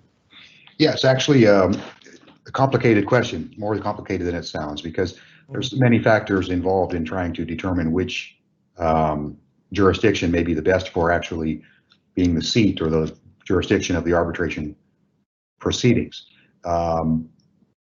Certainly, yeah, local arbitrators here in Cambodia, local legal counsel, would have better knowledge of Cambodian law. However, a lot of, say, cross-border transaction deals are governed by some foreign law, not even governed by local law. So the parties may have selected English common law, for example. We see that in contracts for a project to take place in Cambodia. So, you know, it depends on the governing law as set out in the related relevant contracts. It also depends on, I would say, also the amount in dispute. Often for smaller amounts in dispute, well, generally, I think arbitration proceedings in Cambodia are less expensive than they would be in a place like Singapore. The arbitration fees are lower, and oftentimes legal counsel fees are lower. So the amount in dispute comes into play. Singapore, Hong Kong, and others have a much longer and broader and more richer track record of hearing cases and completing cases and having within those jurisdictions very experienced arbitrators and arbitration legal counsel. So it's many factors. I can't say which is better. Cambodia, again, being a member of the New York Convention, if you get an arbitral award, final arbitral award in Cambodia and all the proper notice and procedures were complied with, as Danna pointed out, you can take that arbitration award and enforce it in other jurisdictions that are members of the New York Convention. And vice versa. If it was a Singapore decision, you can bring it back to Cambodia or go to other jurisdictions where the opposing party, the losing party, may have assets to try to recover. So there's no particular benefit either way in that regard, because you need a final arbitral award from any jurisdiction that's a member of the New York Convention. But yeah, track record, certainly Singapore or Hong Kong are regional hubs, really worldwide hubs for commercial arbitration. Cambodia, it's a relatively new thing here. There's a question I see related to this. I think it says, what is the track record for enforcement of foreign arbitral awards in Cambodia? Quite limited. I think there have been 2, maybe 3 successful attempts to enforce foreign arbitral awards in Cambodia. So that's all. It has been done. The first one was from proceedings that were conducted in Seoul, South Korea. That was about, I think it was 2012, maybe 2013. That was the first successful attempt to bring a foreign arbitral award to Cambodia and have it enforced here. Since then, I think there have been 2 more, I'm not certain, not from Korea, but from other jurisdictions. So it's a limited track record, but it has been done. It can be done. Okay, thank you, Alex. So let's look at some other questions. So I think this is for Danna. Other than the seat of arbitration, what other factors should a party entering into an arbitration agreement with a foreign party consider? Thank you, Kooi Thong.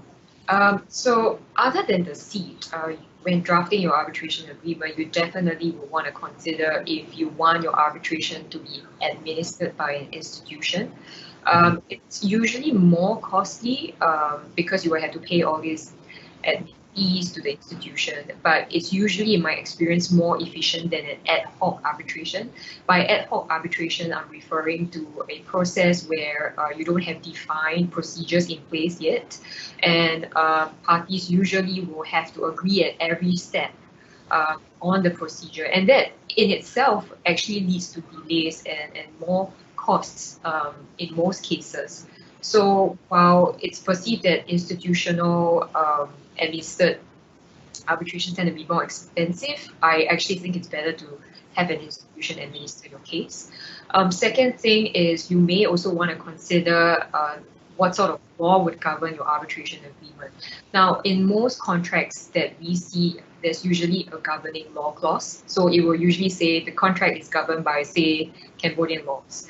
But what is usually missing is there isn't a law governing the arbitration. So there's usually a law that's governing the contract, say Cambodian laws, but there isn't a law governing the arbitration agreement. And that was the point that I raised earlier, because that's a fertile ground for dispute in Singapore. Which set of laws would apply to determine the validity of the arbitration agreement? So these are just two important factors. Of course, there are other things that you should look out for. For instance, how many arbitrators do you want? Is it 1 or 3? Because that will really determine how expensive your arbitration is going to be, as well as the language of the arbitration. And these are just some of the factors. I mean, there are many other factors that you could consider, but I'll just leave it as that. Thanks. Okay. And one other question, what could be a potential limitation with some of the interesting cost-saving features you have highlighted? Thank you for the question. So earlier I mentioned consolidation. You can have 2 or more proceedings that are consolidated in one forum. But the limitation to that really is that you can only consolidate arbitration processes from the same institution. At this point in time, across different institutional rules, say you want to combine a ICC and a SIAC arbitration, that's not doable yet. There is a SIAC there is a cross consolidation protocol that's currently being discussed amongst various institutions. So we'll have to see how that pans out. The other difficulty could potentially be the point on compatibility of arbitration agreements when you are seeking to consolidate. So for instance, if you have one arbitration agreement that sets out 2 criteria, and then the other arbitration agreement found in another contract that sets out 3 criteria, when you're seeking to combine these proceedings, do you have to comply with all 3 criteria, or do you have to comply with just what I call the lowest common denominator, just 2 of the criteria? So that's another source of dispute, but there is some authority that you only need to comply with what we call the lowest common denominator. That means to the extent that they are similar. Okay. So earlier you also touched on virtual arbitration hearings. So and surely it's becoming a very popular option in view of the pandemic. But what are the issues that parties should look out for if they elect to have virtual arbitration hearings? Okay, so I think this has been briefly touched on by Alex in his slide. Yep. I'll just give a quick summary. So the key thing really is confidentiality issues. For instance, having an arbitration, is someone recording the arbitration proceedings without the knowledge of the other parties. So that's one concern. The other potential issue could be issues of breach of natural justice. For instance, if the technology that is used by one party is not stable, then there could be audio failures, and there could even be potential arguments by one party that it didn't have a reasonable opportunity to present its case. So, then it risks tainting the arbitration agreement. So I think those are just some of the key points that we will have to bear in mind. But that said, I think a number of institutions are slowly coming up with protocols on how to handle virtual hearings. So those protocols will be helpful. Okay, thank you, Danna. So I see a question on what factors should parties consider when selecting the seed and then selecting the institution. I think we have sort of dealt with that, so maybe we don't need to go through that again. But there's a follow-up question in terms of the track record of enforcement of arbitral awards in Cambodia. So question to Alex, have there been many failed attempts in Cambodia to enforce? Do you have any insight on this?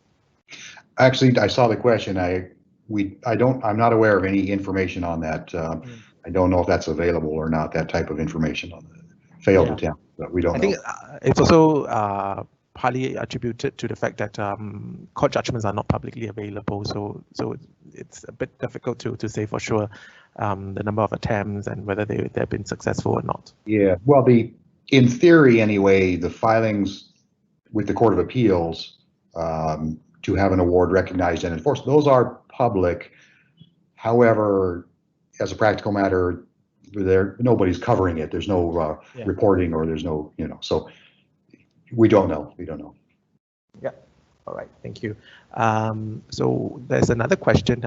Would selection of governing laws pertinent to arbitration proceedings, so say the company selects SIAC but use Cambodian laws as governing laws, can Cambodia laws rule out the arbitration decision? Danna, do you have any? Yeah, go ahead, Danna. Yeah. Okay. I'm not entirely sure about the last part of the question. I may need clarification on that, but just answering the first part of the question, would selection of governing laws pertinent to arbitration proceedings? Okay, now if you're selecting a Cambodian law, you have to be very clear on what exactly you're selecting the Cambodian law for. Are you just selecting it to govern the interpretation of your contract, for example, or are you also selecting it to determine the validity of your arbitration agreement? So I think it would really be helpful in your contract to state very clearly what kind of laws apply to which part of your contracts, primarily because the arbitration agreement under international arbitration norms is that it is separate from the contract. So you have to see it as a separate standalone arbitration agreement. So that's all I have to say on that question. Alex, do you have anything else to add? Yeah, just a little bit to add. So certainly the governing law of a contract, it should be distinguished from the law of the seat. So certainly generally there's no issue with a contract saying this contract is governed by Cambodian law, and then having a provision within the contract that says any disputes arising from this agreement are subject to arbitration in Singapore administered by the SIAC in accordance with the rules of the SIAC then in force.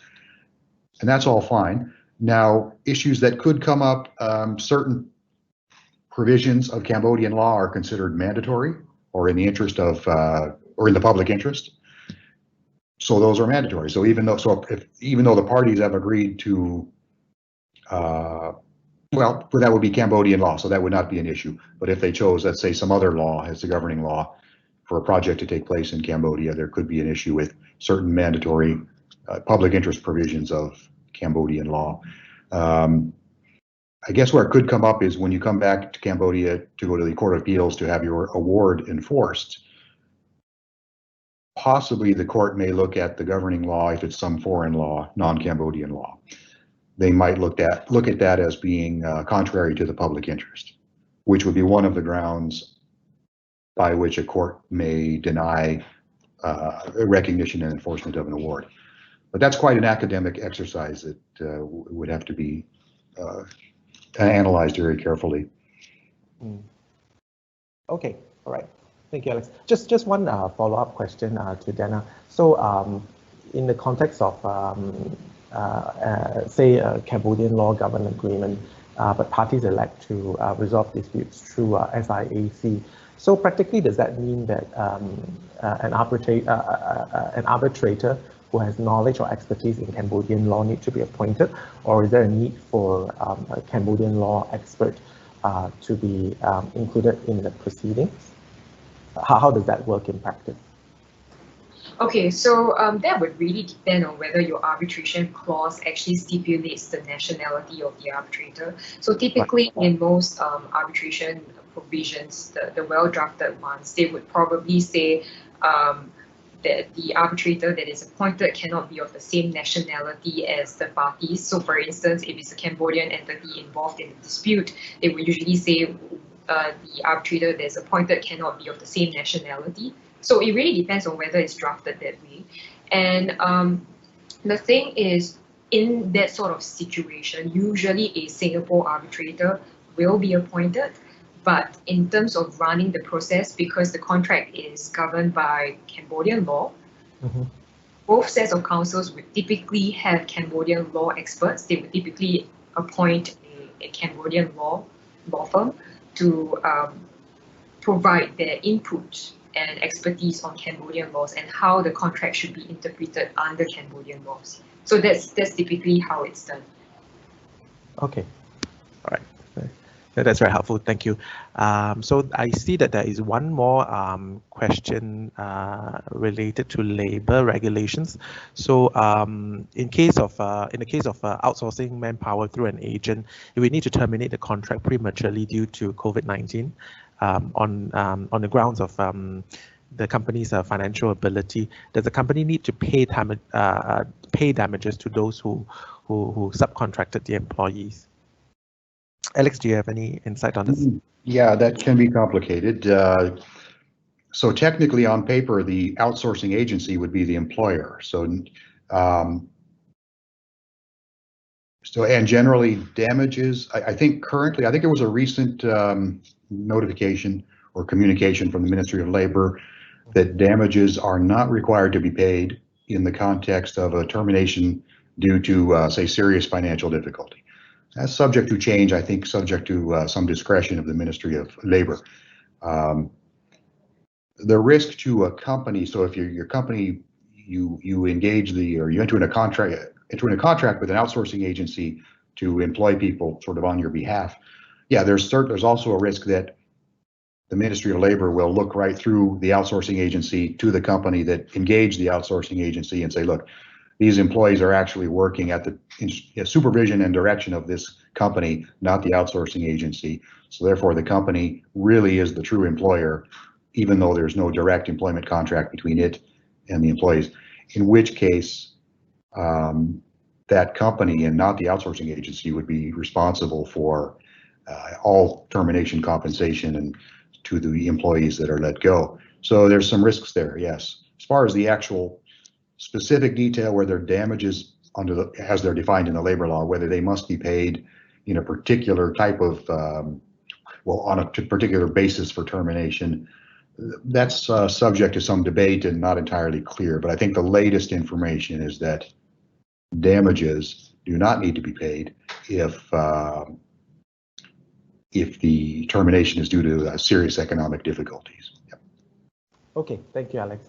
I think time is almost up for Q&A. Perhaps I'll just give each of you a couple of minutes if you have anything else to add. Otherwise, we'll end the Q&A session and also end the webinar today. I'll go with Danna first. Do you have any final words or any thing to add to your presentation? I don't really have anything else to add, but I just want to say that if you're drafting your arbitration agreement, you shouldn't treat it as a midnight clause. You should really pay attention to it as much as you pay attention to the legal and implicit clauses. That's all. Yep, thank you, Danna. Alex? For me, I just want to thank everyone who attended for attending, and thank you for all of the good questions that were posed. I hope we provided some useful information and responses to questions, and that's all I have to say. Okay, thank you, Alex. So just before we end the session, if you have any questions regarding the webinar, feel free to contact one of us. So our contact information is on the screen now. And you can also visit our website, either at DFDL or Eldan Law. After the webinar, once you complete our feedback form, you will receive the full presentation slides. So please do take some time to provide your feedback. We would love to hear from you. So once again, I'm Kooi Thong. I hope to see everyone again next time. Till then, take care. Thank you.